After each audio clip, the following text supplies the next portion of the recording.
नमस्कार दोस्तों, स्वागत है आपका एक बार फिर से आपके अपने YouTube channel Science with N K sir पर।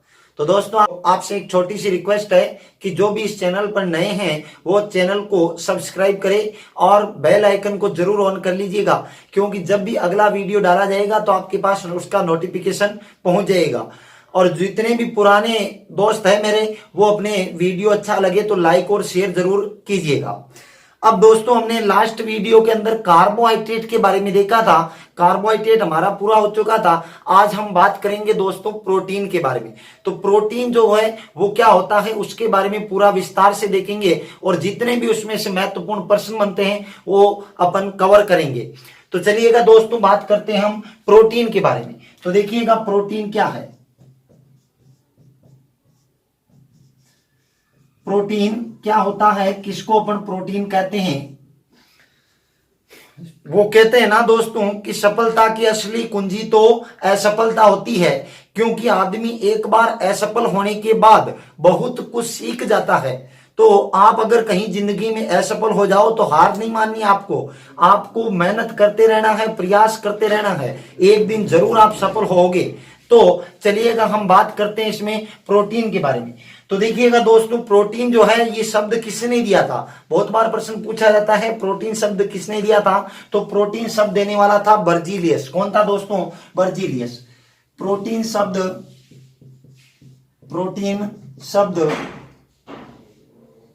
बर्जीलियस ने दिया था। किसने दिया था दोस्तों? बर्जीलियस ने दिया था। प्रोटीन शब्द बर्जीलियस ने दिया था दोस्तों। अब बात करते हैं कि प्रोटीन की खोज करने वाला कौन था, कि प्रोटीन को किसने खोजा था। तो प्रोटीन की खोज करने वाला था आपके मूलर। कौन था दोस्तों? मूलर। तो देखिएगा प्रोटीन की खोज करने वाला कौन था? तो प्रोटीन की खोज करी थी मूलर ने। किसने करी थी? मूलर ने।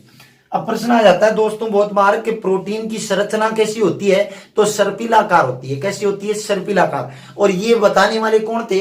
ये बताया था पावलिंग ने। किसने बताया था? पावलिंग ने। तो अगली लाइन में लिखना दोस्तों कि प्रोटीन की संरचना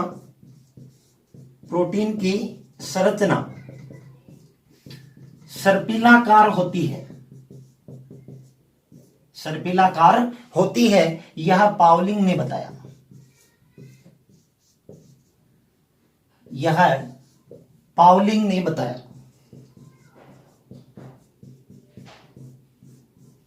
किसने बताया दोस्तों? पावलिंग ने बताया कि प्रोटीन की संरचना कैसी होती है। प्रोटीन की संरचना सर्पिलाकार होती है। बताने वाले कौन थे? पावलिंग। और प्रोटीन की खोज करने वाला कौन था दोस्तों? मूलर। आपके सबसे ज्यादा बार पूछा गया प्रश्न ये वाला कौन सा है दोस्तों? प्रोटीन शब्द किसने दिया था? तो प्रोटीन का नामकरण करने वाले थे आपके बर्जीलियस। अब बात करते हैं कि प्रोटीन होते क्या है। तो प्रोटीन जो होते हैं ये एमिनो अम्लों के बहुलीकरण होते हैं। ये प्रश्न आपके बहुत बार आता है, तो स्टार लगा के लिखना। प्रोटीन क्या होते हैं दोस्तों? तो प्रोटीन एमिनो अम्लों के बहुलीकरण होते हैं। क्या होते हैं दोस्तों? बहुलीकरण होते हैं। तो ये प्रश्न आपके बहुत बार पूछ लिया जाता है कि प्रोटीन क्या होते हैं। तो प्रोटीन एमिनो अम्लों के क्या होते हैं? बहुलीकरण होते हैं। अब आप कहोगे कि सर ये बहुलीकरण का मतलब क्या होता है? तो बहुलीकरण का मतलब होता है दोस्तों कि हमारे जब छोटी छोटी इकाइयां मिलती है तो एक बड़ी इकाई बनती है। तो उस बड़ी इकाई को नाम दिया जाता है बहुलक, और छोटी इकाइयों को कहते हैं एकलक। तो एकलक से बहुलक बनने की प्रक्रिया को कहते हैं बहुलीकरण। ये अपन केमिस्ट्री के अंदर पढ़ेंगे। बहुलक वाला टॉपिक जब पढ़ेंगे तो उसके बारे में बात करेंगे। अभी यहां इतना ध्यान रखना है, बहुलीकरण का मतलब है कि जब छोटी छोटी एमिनो अम्लों की इकाइयां आपस में मिलती है तो क्या बनता है? आपका प्रोटीन बनता है। क्या बनता है?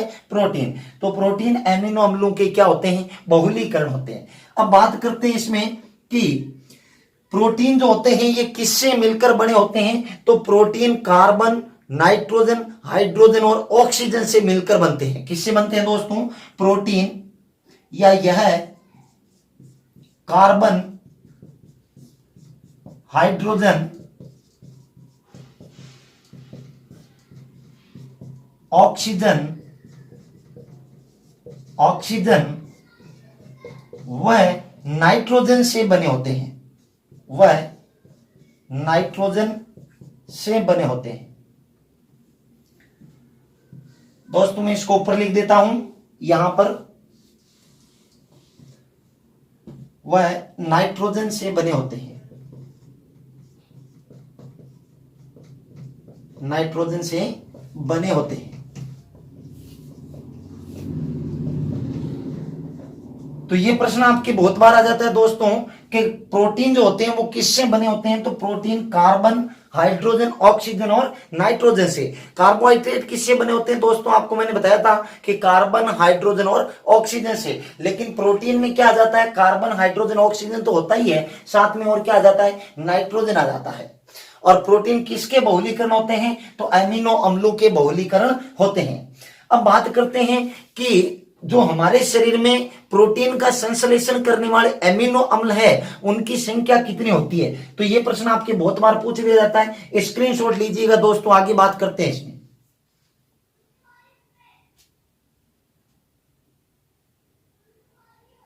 चलिएगा दोस्तों हम बात करते हैं हम इसमें। वो कहते हैं ना दोस्तों, रख हौसला वो मंजर भी आएगा, प्यासे के पास चलकर समंदर भी आएगा, थक कर ना बैठ ए मंजिल के मुसाफिर, मंजिल भी मिलेगी और मिलने का मजा भी आएगा। तो दोस्तों आप थक कर आपको बैठना नहीं है, आप लगातार मेहनत करते रहिएगा और आपके मेहनत करने से आपको एक दिन मंजिल जरूर मिलेगी। तो अब आगे बात करते हैं दोस्तों इसमें। तो देखिएगा आपने लिख दिया होगा, प्रोटीन शब्द के देने वाले कौन थे, बर्जीलियस। और प्रोटीन की खोज करने वाला कौन था दोस्तों, आपके मूलर। और इसके अलावा बात करते हैं दोस्तों कि प्रोटीन की संरचना कैसी होती है, तो सर्पिलाकार होती है। ये बताने वाले कौन थे, पाउलिंग। पाउलिंग नाम के वैज्ञानिक ने बताया कि प्रोटीन की संरचना सर्पिलाकार होती है। प्रोटीन किसके बहुलीकरण होते हैं, एमिनो अम्लों के बहुलीकरण होते हैं। और प्रोटीन किससे बने होते हैं, तो कार्बन, हाइड्रोजन, ऑक्सीजन और नाइट्रोजन से बने होते हैं। अब बात करते हैं कि हमारे शरीर में प्रोटीन का संश्लेषण करने वाले कितने एमिनो अम्ल पाए जाते हैं। तो दोस्तों आपका आंसर होगा 20 एमिनो अम्ल, जिनमें से 8 एमिनो अम्ल हमारे शरीर के वृद्धि और विकास के लिए बहुत जरूरी होते हैं। तो अगली लाइन में लिखिएगा दोस्तों, प्रोटीन का संश्लेषण करने वाले, प्रोटीन का संश्लेषण करने वाले एमिनो अम्लों की संख्या, एमिनो अम्लों की संख्या, एमिनो अम्लों की संख्या कितनी होती है दोस्तों, 20, जिनमें से 8 एमिनो अम्ल होते हैं वो हमारे शरीर के लिए अति आवश्यक होते हैं। अब बात करते हैं दोस्तों कि प्रोटीन जो होता है ये सर्वाधिक किस में पाया जाता है। तो प्रोटीन आपके सबसे अधिक सोयाबीन की दाल में होता है। और इसके अलावा मशरूम, जिसको अपने सांप की छतरी कहते हैं दोस्तों, तो उसमें पाया जाता है। तो ये भी प्रश्न आ जाता है बहुत बार कि प्रोटीन का सबसे अच्छा स्रोत क्या है, तो सोयाबीन की दाल। सबसे अधिक प्रोटीन, सबसे अधिक प्रोटीन, सबसे अधिक प्रोटीन किसमें पाया जाता है आपका, सबसे अधिक प्रोटीन सोयाबीन की दाल में, सोयाबीन की दाल में पाया जाता है।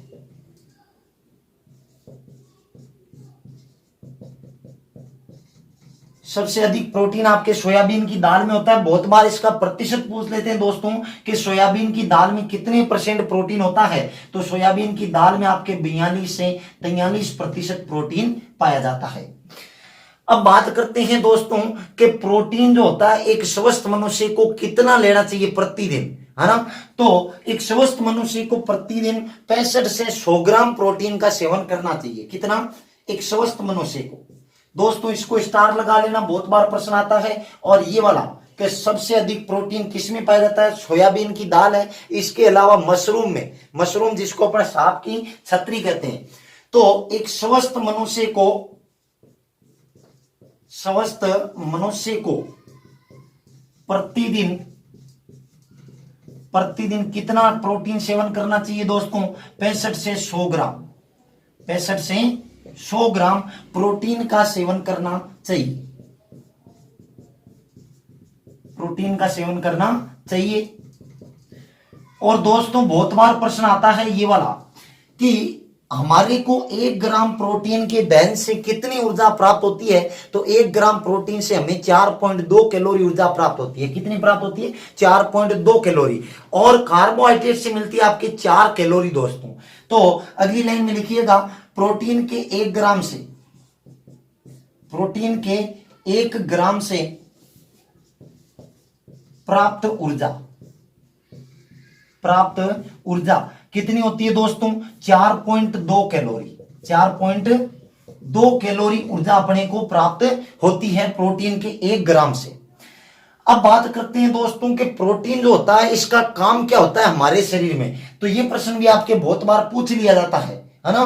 कार्बोहाइड्रेट का काम क्या होता है हमारे शरीर में? शरीर को तुरंत ऊर्जा देना, हमारी कार्य क्षमता को बढ़ाना। और विटामिन का काम क्या होता है? रोगों से रक्षा करना, रोगों से रक्षा करना। और प्रोटीन का काम होता है अपने शरीर के अंदर नई कोशिकाओं को बनाना, शरीर का वृद्धि विकास करना। ये काम किसका होता है? प्रोटीन का। तो स्क्रीनशॉट लीजिएगा दोस्तों, इसका कार्य मैं ऊपर लिख देता हूं, चलिएगा। तो दोस्तों प्रोटीन का संश्लेषण करने वाले एमिनो अम्लों की संख्या कितनी है? 20 एमिनो अम्ल पाए जाते हैं हमारे शरीर के अंदर प्रोटीन का संश्लेषण करने वाले। और इसके अलावा बात करें कि सबसे अधिक प्रोटीन किसमें पाया जाता है, तो सोयाबीन की दाल में होता है। कितने % होता है दोस्तों? 42 से 43%। इसके अलावा बात करें दोस्तों के स्वस्थ मनुष्य को प्रतिदिन कितना प्रोटीन लेना चाहिए, तो 65 से 100 ग्राम प्रोटीन का सेवन करना चाहिए। और प्रोटीन के 1 ग्राम से कितनी ऊर्जा मिलती है दोस्तों, तो 4.2 कैलोरी ऊर्जा प्राप्त होती है। तो ये सभी प्रश्न आप ध्यान रखिएगा दोस्तों। अब बात करते हैं इसमें कि प्रोटीन का कार्य क्या है। प्रोटीन का कार्य क्या होता है, तो दोस्तों देखिएगा प्रोटीन का कार्य पहला तो होता है शारीरिक वृद्धि और विकास करना। शारीरिक वृद्धि व विकास करना, शारीरिक वृद्धि और विकास करना। हमारे शरीर का वृद्धि और विकास कौन करता है, तो प्रोटीन करता है। इसके अलावा बात करें कि प्रोटीन का और क्या काम होता है, तो इसका मेन काम होता है हमारे शरीर में नई कोशिकाओं और ऊतकों का निर्माण करना। दूसरा बहुत बार पूछ लिया जाता है कि हमारे शरीर में नई कोशिकाओं और ऊतकों का निर्माण कौन सा पोषक पदार्थ करता है, तो वो आपका आंसर क्या होगा? प्रोटीन। तो यह हमारे शरीर में नई कोशिकाओं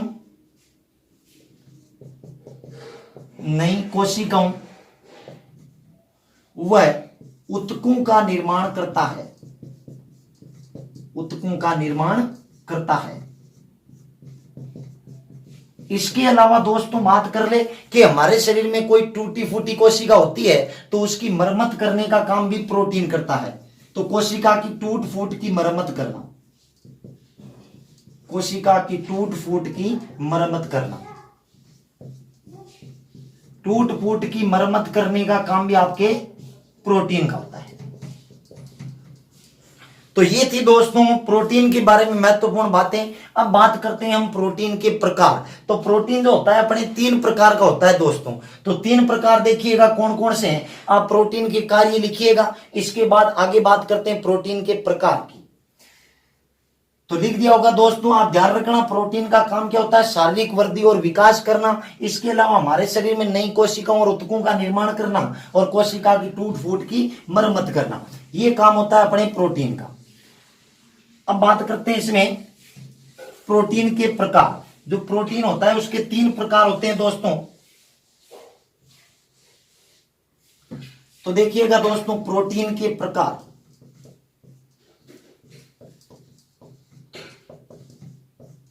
अब आते हैं प्रोटीन के प्रकार। प्रोटीन का पहला प्रकार आता है दोस्तों सरल प्रोटीन। कौन सा प्रोटीन? सरल प्रोटीन। दूसरा आएगा संयुग्मी प्रोटीन और तीसरा आएगा व्युत्पन्न प्रोटीन। तो हम सबसे पहले बात करते हैं सरल प्रोटीन की। सरल प्रोटीन, तो दोस्तों सरल प्रोटीन क्या होते हैं? ऐसे प्रोटीन जिनका निर्माण केवल एमिनो अम्लों से होता है। किससे होता है? केवल एमिनो अम्लों से होता है, उनको क्या कहते हैं अपन? सरल प्रोटीन। तो परिभाषा पूछ ली जाती है कभी कभार कि ऐसे प्रोटीन जिनका निर्माण एमिनो अम्लों से होता है उनको क्या कहते हैं? सरल प्रोटीन। तो परिभाषा लिखिएगा, ऐसे प्रोटीन जिनका निर्माण केवल एमिनो अम्लों से होता है, केवल एमिनो अम्लों से होता है, केवल एमिनो अम्लों से होता है, उनको अपन क्या कहते हैं दोस्तों, सरल प्रोटीन कहते हैं। बात करते हैं इसके उदाहरण की। तो देखो दोस्तों, सरल प्रोटीन में उदाहरण पूछ लिया जाता है बहुत बार, किरेटिन। कौन सा टीन? किरेटिन। किरेटिन बहुत बार पूछा जाता है दोस्तों। ये कहां पाया जाता है? ये हमारे शरीर के मर्त भागों में पाया जाता है। कहां पाया जाता है? मर्त भागों में। अब मर्त भाग कौन से होते हैं आप समझ ही गए होंगे। तो मर्त भाग का मतलब है बाल है, अपने नाखून है, तो बाल और नाखून में कौन सा प्रोटीन होता है दोस्तों? किरेटिन। यहां से प्रश्न बहुत बार आ जाता है, या ऐसा प्रश्न आ जाता है कि किरेटिन किस प्रकार का प्रोटीन है? सरल प्रोटीन है, संयुग्मी है, व्युत्पन्न है? तो आपका आंसर क्या होगा? सरल प्रोटीन किरेटिन। इसके अलावा आपका इलाइडिन। इलाइडिन ये जीवित भागों में होता है दोस्तों, इन्हीं के जीवित भागों में पाया जाता है आपका इलाइडिन। जीवित भागों में मतलब बाल और नाखून के जीवित भागों में पाया जाने वाला आपका प्रोटीन है इलाइडिन। इसके अलावा एल्ब्यूमिन। एल्ब्यूमिन की बात करें दोस्तों, तो एल्ब्यूमिन पाया जाता है अंडे की सफेदी में। कहां पाया जाता है? अंडे की सफेदी में।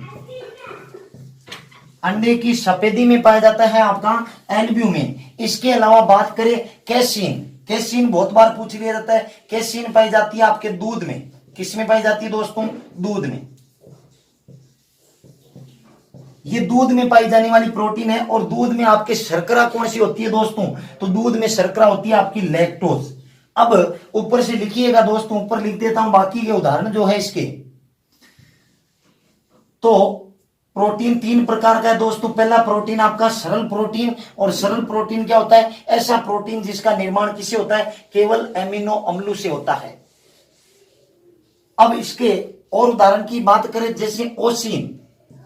ये भी बहुत बार आता है दोस्तों। ओसिन किस में पाया जाता है? तो ओसिन पाया जाता है आपके हड्डियों में। किस में पाया जाता है? हड्डियों में पाई जाने वाली प्रोटीन कौन सी है? ओसिन। इसके अलावा बात करते हैं प्रोथ्रोम्बिन। प्रोथ्रोम्बिन और इसके अलावा थ्रोम्बिन। प्रोथ्रोम्बिन और थ्रोम्बिन ये दोनों आपके रक्त में पाई जाती है। किस में पाई जाती है दोस्तों? रक्त में पाई जाती है। और इसके अलावा बात करते हैं इसके अलावा बात करें कि अपने जैसे और आ जाती है गलूटीन। गलूटीन पाई जाती है दोस्तों गेहूं में। किस में पाई जाती है? गेहूं में। तो ये दोस्तों आपके महत्वपूर्ण प्रोटीन है जो आपके प्रश्न इनमें से पूछ लिया जाता है बहुत बार कि बाल या नाखून में कौन सा प्रोटीन होता है, तो आपका आंसर होगा किरेटिन। या बाल या नाखून के जीवित भाग में पूछे तो आपको बताना है इलाइडिन। एल्ब्यूमिन किस में होता है? अंडे की सफेदी में। कैसीन किस में होता है? दूध में। ओसिन किस में होता है? हड्डियों में। इसके अलावा एक और है जैसे एक्टिन और मायोसिन। यहां से आपने लिख दिया होगा दोस्तों। तो देखो अगला एक्टिन और मायोसिन ये आपके मांसपेशियों में होता है। किस में होता है दोस्तों? एक्टिन व मायोसिन। एक्टिन व मायोसिन ये मांसपेशियों में पाया जाता है। मांसपेशियों में ये अपनी मांसपेशियों में पाया जाता है दोस्तों। तो ये अपने सरल प्रोटीन के उदाहरण है दोस्तों। अब बात करते हैं हम संयुग्मी प्रोटीन की। तो लिखिएगा दोस्तों इनको, तो आप पहचान सकते हो, सीधे सीधे नाम आएंगे कैसीन, ओसिन, एक्टिन, मायोसिन, है ना, प्रोथ्रोम्बिन, थ्रोम्बिन, गलूटीन। ऐसे प्रोटीन आपके सरल प्रोटीन के उदाहरण हैं। अब बात करते हैं हम दूसरा संयुग्मी प्रोटीन दोस्तों। अगला देखो संयुग्मी प्रोटीन, चलिएगा अगला है आपका संयुग्मी प्रोटीन। नंबर 2 संयुग्मी प्रोटीन। संयुग्मी प्रोटीन, तो संयुग्मी प्रोटीन क्या होते हैं भाई? ऐसे प्रोटीन जो अपने एमिनो अम्लों के अलावा अन्य समूह से बनते हैं। किससे बनते हैं? एमिनो अम्लों के अलावा अन्य समूह से जिनका निर्माण होता है उनको अपन क्या कहते हैं? संयुग्मी प्रोटीन कहते हैं। तो परिभाषा लिखिएगा दोस्तों, ऐसे प्रोटीन जिनका निर्माण एमिनो अम्लों के अलावा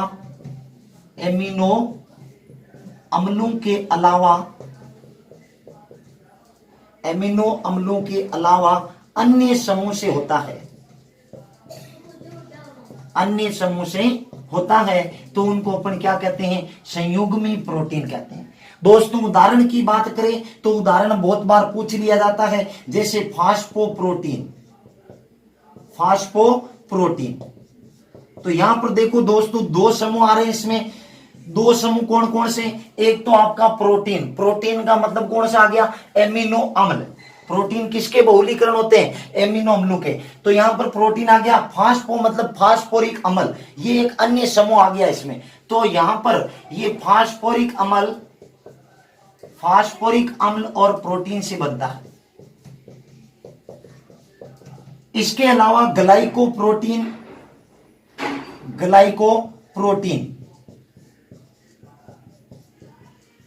ग्लाइकोप्रोटीन ये ग्लूकोज और प्रोटीन से बनता है दोस्तों। ग्लाइको का मतलब होता है ग्लूकोज और प्रोटीन मतलब हो गया एमिनो अम्ल। तो ग्लूकोज और प्रोटीन से बनता है आपका ग्लाइकोप्रोटीन। तो ये आपका कैसा प्रोटीन है? संयुग्मी। इसके अलावा लाइपोप्रोटीन तो ये आपका लिपिड और प्रोटीन से बनता है। लिपिड और प्रोटीन से मतलब लिपिड इसमें दूसरा समूह हो गया। लिपिड यानी वसा होता है और साथ में प्रोटीन का मतलब एमिनो अम्ल। और इसके अलावा हीमोग्लोबिन। तो अगला उदाहरण यहां पर लिख देता हूं दोस्तों, मैं लिख लीजिएगा, इसको स्क्रीनशॉट ले लीजिएगा। आगे इसमें बात करते हैं संयुग्मी प्रोटीन का। एक उदाहरण और है, यहां लिख देता हूं इसको मैं, हीमोग्लोबिन। और हीमोग्लोबिन जो होती है ये हिम प्लस ग्लोबिन से बनती है। किससे बनती है? Him plus globin. हिम का मतलब होता है लोहा। हिम का मतलब क्या होता है दोस्तों? लोहा। और ग्लोबिन एक प्रकार की प्रोटीन होती है। लोहा और ग्लोबिन एक प्रकार की प्रोटीन है दोस्तों। क्या है? प्रोटीन। तो हिम प्लस ग्लोबिन से बनता है आपका हीमोग्लोबिन। और हीमोग्लोबिन कैसी प्रोटीन है? आपकी संयुग्मी प्रोटीन। तो प्रश्न आ जाता है बहुत बार कि निम्न में से कौन सी संयुग्मी प्रोटीन नहीं है? Glycoprotein, lipoprotein, haemoglobin, keratin. तो आपका आंसर क्या होगा दोस्तों? केरेटिन होगा। अब बात करते हैं लास्ट प्रोटीन का प्रकार, व्युत्पन्न प्रोटीन। तीसरा देखिएगा दोस्तों, ये लिख दिया होगा आपने। चलिएगा आगे बात करते हैं इसमें व्युत्पन्न प्रोटीन। और दोस्तों वीडियो अंत तक देखिएगा और अच्छा लगे तो लाइक और सब्सक्राइब जरूर कीजिएगा। अब बात करते हैं इसमें तीसरा प्रोटीन का प्रकार, यहां से भी आपने लिख दिया होगा। अब बात करते हैं यहां पर तीसरे प्रोटीन के प्रकार की, व्युत्पन्न प्रोटीन। तीसरा देखो दोस्तों, व्युत्पन्न प्रोटीन।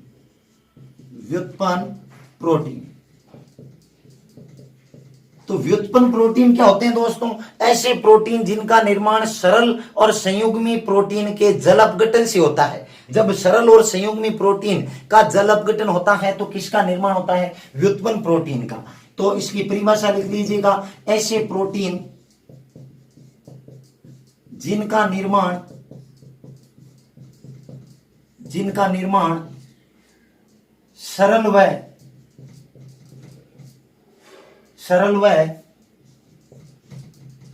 संयुग्मी के जल अपघटन से होता है। संयुग्मी प्रोटीन के जल अपघटन से होता है।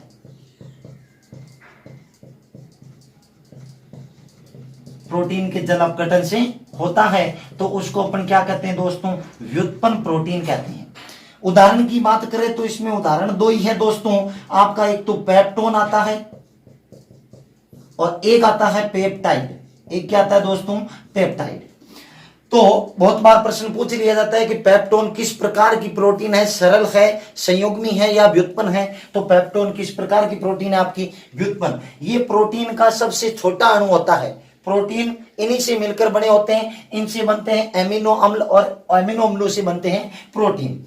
अब बात करते हैं दोस्तों कि प्रोटीन की कमी से बच्चों के अंदर हमारे दो प्रकार के रोग हो जाते हैं, उन रोगों की भी बात कर लेते हैं साथ में। तो लिखिएगा दोस्तों इसको, इसके बाद इसकी कमी से होने वाले रोगों की बात कर लेते हैं।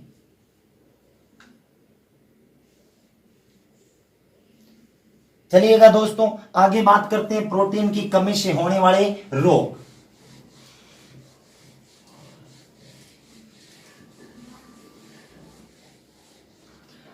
दोस्तों वो कहते हैं ना आंसू देखता है ना मुस्कान देखता है, आप उड़ना सीख लो ये जमाना उड़ान देखता है। दोस्तों क्या देखता है? उड़ान देखता है। तो आप लगातार मेहनत करते रहिएगा, आपके अंदर अपने आप उड़ान आएगी और आप अपने लक्ष्य को जरूर हासिल करेंगे। अब बात करते हैं प्रोटीन की कमी से होने वाले रोग। तो देखो दोस्तों प्रोटीन की कमी से होने वाले रोग, प्रोटीन की कमी से होने वाले रोग। तो दोस्तों प्रोटीन की कमी से दो प्रकार के रोग हो जाते हैं। एक तो आता है क्वाशियोर्कर, बहुत बार पूछा जाता है प्रश्न, ध्यान रखना यहां पर कि प्रोटीन की कमी से कौन सा रोग होता है। तो आपका पहला आंसर तो होगा क्वाशियोर्कर और दूसरा आंसर होगा मेरेस्वस। मतलब दो प्रकार के रोग होते हैं और ये होते किसमें हैं? बच्चों में होते हैं, ध्यान रखना। क्वाशियोर्कर में क्या होता है दोस्तों, इस रोग से जो ग्रसित बच्चा होता है उसके चेहरे पर झुर्रियां पड़ जाती है और वो बुढ़े की तरह दिखाई देने लगता है और उसमें सूजन आ जाती है। वो रोग क्या कहलाता है? आपका क्वाशियोर्कर। तो लिखिएगा इस रोग से ग्रसित बच्चे के चेहरे पर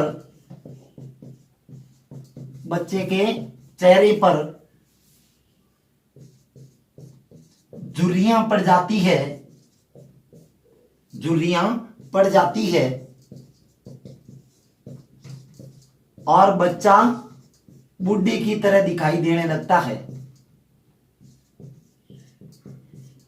बुड्ढे की तरह दिखाई देने लगता है। बुड्ढे की तरह दिखाई देने लगता है। तो वो रोग कौन सा है आपका दोस्तों? क्वाशियोर्कर रोग। अब दूसरा रोग की बात करते हैं। दूसरा है मेरेस्मस रोग। कौन सा रोग है दोस्तों? मेरेस्मस। प्रोटीन की कमी से बच्चों में दूसरा रोग होता है आपका मेरेस्मस, जिसको सूखा रोग भी कहते हैं। बहुत बार प्रश्न आ जाता है कि सूखा रोग किसको कहते हैं या सूखा रोग किसकी कमी से होता है? तो प्रोटीन की कमी से होता है। इसमें होता क्या है, इस रोग से ग्रसित जो बच्चे होते हैं वो कुपोषित हो जाते हैं। कहते हैं ना कुपोषण का शिकार है, तो वो कुपोषण का शिकार किससे होते हैं? इस प्रोटीन की कमी से होते हैं। मतलब इसमें बच्चा जो होता है वो दुबला पतला हो जाता है ना। तो इस रोग से ग्रसित बच्चे कुपोषित व दुबले पतले हो जाते हैं।